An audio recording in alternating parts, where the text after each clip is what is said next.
दोस्तों, जब आप फेमस होने लगते हैं और तरक्की के रास्ते पर चलने लगते हैं तो आपके चाहने वालों के साथ साथ आपसे नफरत करने वालों की संख्या भी बढ़ने लगती है। कुछ ऐसा ही हाल देशों का भी होता है।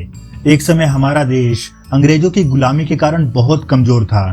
तब तक हमसे नफरत करने वालों की संख्या भी बहुत कम थी, लेकिन जैसे जैसे हमारे देश ने तरक्की करनी शुरू की, हमसे जलन और नफरत करने वालों की संख्या भी बढ़ती गई। दोस्तों, कुछ देश ऐसे होते हैं जो सामने रहकर खुलेआम दुश्मनी निभाते हैं, तो कुछ ऐसे भी हैं जो पर्दे के पीछे से छुपकर वार करते हैं। आज हम इस वीडियो में ऐसे ही उन 7 देशों के बारे में बताएंगे जो अंदर ही अंदर भारत से दुश्मनी पाले हुए हैं, लेकिन ऊपर से खुद को ऐसा दिखाते हैं जैसे वो हमारे सबसे बड़े हितैषी हों।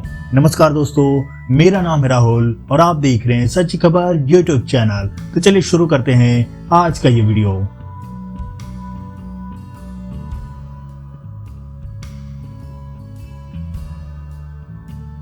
यूनाइटेड किंगडम यानी ब्रिटेन, इस नाम को सुनकर आपको हैरानी हुई होगी, लेकिन अगर आप अंतर्राष्ट्रीय गतिविधियों पर लगातार नजर रखते हैं तो आपको ये जरूर पता होगा कि ब्रिटेन कभी भी भारत की सफलता को बचा नहीं पाया। आज तक यूके इस सदमे से नहीं निकल पाया कि जिस देश पर उसने राज किया उसी देश ने आज जीडीपी और तमाम डेवलपमेंट के मुद्दे पर ब्रिटेन को पीछे छोड़ दिया है।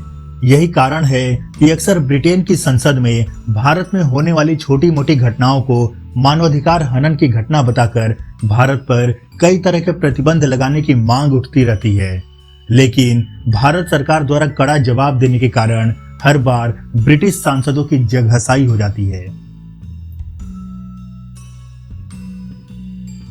दोस्तों, हो सकता है ये नाम भी आपको चौंका दे, लेकिन कभी भारत का हिस्सा रहे और 1971 में भारत की ही कोशिशों से दुनिया के नक्शे पर स्वतंत्र देश बनकर उभरा बांग्लादेश समय समय पर भारत को आंख दिखाता रहा है। बांग्लादेशी सरकारों के साथ साथ वहां के नागरिक भी भारत को अपना सबसे बड़ा दुश्मन और अपने देश के विकास में सबसे बड़ा रोड़ा मानते हैं। कुछ साल पहले क्रिकेट विश्व कप के समय बांग्लादेशी क्रिकेट फैंस द्वारा भारतीय क्रिकेटर्स की फोटो के साथ की गई घटिया हरकत ने एक बार फिर से साबित कर दिया था कि बांग्लादेश वो एहसान फरामोश देश है जो अंदर ही अंदर भारत को मिटा देने की ख्वाहिश रखता है, लेकिन कमजोर होने के कारण कुछ नहीं कर पाता।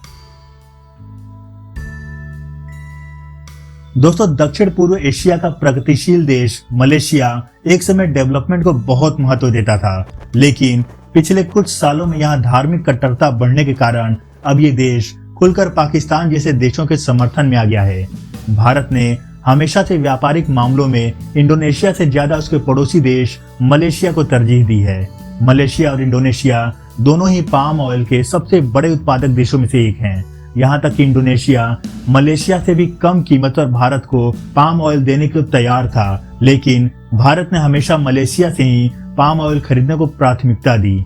लेकिन आज वही मलेशिया पाकिस्तान के साथ मिलकर भारत को आंख दिखा रहा है। दोस्तों, भारत और मलेशिया के बीच प्रत्यर्पण संधि होने के बावजूद भारत द्वारा वांटेड घोषित किए गए जाकिर नाइक के प्रत्यर्पण को नामंजूर करना और कश्मीर मुद्दे पर खुलकर पाकिस्तान को समर्थन देकर मलेशिया ने भारत को ये बता दिया है कि वो भले पैसे हमसे कमा रहा है, लेकिन वो सपोर्ट हमेशा पाकिस्तान को ही करेगा। दोस्तों, एक समय दुनिया की महाशक्तियों में शामिल रहा तुर्की आज भी खुद को सभी इस्लामिक देशों का खलीफा समझता है। यही कारण है कि वो हमेशा पाकिस्तान के समर्थन में भारत के इंटरनल मामलों पर उल्टे सीधे बयान देता नजर आता है। साल 1965 के बाद कई ऐसे मौके आए जब तुर्की ने यूएन में भारत के खिलाफ पाकिस्तान के पक्ष में वोटिंग किया, लेकिन भारत फिर भी उसे नजरअंदाज करता रहा।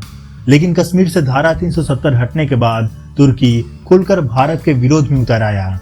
हालांकि अंतर्राष्ट्रीय स्तर पर भारत का कद इतना बढ़ चुका है कि तुर्की जैसे देशों की गीदड़ भपकी से हमें कोई फर्क नहीं पड़ने वाला, लेकिन फिर भी भेड़ की खाल में छुपे ऐसे भेड़ियों से भारत को सावधान रहने की जरूरत है।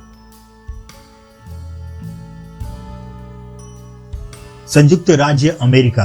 दोस्तों, इस नाम को सुनकर शायद आप सभी हैरान हो गए होंगे, और हैरानी की बात तो होगी ही, क्योंकि हाल के दिनों में जिस देश ने भारत से सबसे ज्यादा बिजनेस संबंध बनाए हैं वो अमेरिका ही है। लेकिन अगर आपको इतिहास की अच्छी जानकारी होगी तो आपको पता होगा कि अमेरिका ने पाकिस्तान के समर्थन में अनेकों बार भारत पर प्रतिबंध लगाया है। अभी हाल ही में अमेरिका ने यूक्रेन की पीठ ठोककर उसे रूस के साथ भिड़ा दिया और खुद एक तरफ बैठकर तमाशा देख रहा है, जिस कारण पूरी दुनिया में अमेरिका को लोग भला बुरा कह रहे हैं। लेकिन लोग शायद यह भूल गए हैं कि ये एक ऐसा देश है जो सबसे पहले अपना फायदा देखता है और अपने स्वार्थ के लिए किसी हद तक जा सकता है। दोस्तों, एक कहावत है कि प्रत्यक्ष दुश्मन से ज्यादा खतरनाक छुपा हुआ दुश्मन होता है जो दोस्ती की आड़ में वार करता है। अमेरिका भी 1960 के दशक से यही करता आ रहा है। पूरी दुनिया के सामने वो भारत को अपना दोस्त कहता है, लेकिन पाकिस्तान को हथियार भी देता है जिससे वो भारत के खिलाफ लड़ सके। 1965 के भारत पाकिस्तान युद्ध में अमेरिका ने तत्कालीन प्रधानमंत्री लाल बहादुर शास्त्री जी पर युद्ध से पीछे हटने का दबाव डाला था और नहीं मानने पर गेहूं का निर्यात रोक दिया था। 1974 और 1998 में भारत के परमाणु परीक्षण के बाद भी उसने हम पर कई तरह के प्रतिबंध लगाए थे। दोस्तों, आज अगर अमेरिका दोस्ती की बात कर रहा है तो इसका मतलब यह नहीं है कि वो सुधर गया है, बल्कि उसे अपने देश की कंपनियों के लिए 140 करोड़ लोगों का विशाल मार्केट दिख रहा है, जो उसके आर्थिक विकास को बढ़ावा देने में मददगार साबित होगा। अगर आज के आज उसके हाथ से यह विशाल मार्केट छिन जाए तो आज ही वो भारत के खिलाफ भी हो जाएगा। दोस्तों, पाकिस्तान की हरकतों के बारे में तो हमारे देश का बच्चा बच्चा जानता है। 1948 हो, 1965 हो, 1971 या 1999 की जंग हो, हर बार हमसे मुंह की खा चुका ये देश रोज बॉर्डर पर गोलीबारी और आतंकवादियों की सप्लाई के जरिए भारत को ज्यादा से ज्यादा नुकसान पहुंचाने की फिराक में रहता है। अगर एक लाइन में कहा जाए तो पाकिस्तान हमारा वो दुश्मन है जिससे हम दोस्ती की उम्मीद बिल्कुल नहीं कर सकते। दोस्तों, पाकिस्तान के अलावा चीन ही एकमात्र ऐसा देश है जो हमें हर जगह नीचा दिखाने और घेरने की फिराक में रहता है। यूएन में स्थायी सीट की बात हो या एनएसजी ग्रुप में शामिल करने की बात, हर जगह चीन ने अपने वीटो पावर का दुरुपयोग करते हुए भारत का रास्ता रोका है। भले ही दुनिया को दिखाने के लिए चीन हमारे साथ दोस्ती बढ़ा रहा है, लेकिन असल में ये दिखावा से ज्यादा कुछ नहीं है। दोस्ती का दिखावा करने वाला ये मौका परस्त देश पीठ पीछे वार करने का कोई मौका नहीं छोड़ता है। यही कारण है कि इस वक्त वो भारत के लिए पाकिस्तान से भी ज्यादा खतरनाक है। तो दोस्तों, ये तो थे वो 7 देश जो इस समय भारत से प्रत्यक्ष या अप्रत्यक्ष रूप से बैर रखते हैं। अगर आपकी नजर में भी ऐसा कोई देश है तो कमेंट बॉक्स में उनके नाम जरूर बताइएगा। वीडियो पसंद आया हो तो इसे लाइक और शेयर जरूर करें। चैनल पर नए हैं तो सारी सब्सक्राइब करें और बेल आइकन जरूर प्रेस करें। फिर मिलते हैं अपने अगले वीडियो में, तब तक के लिए गुड बाय, जय हिंद।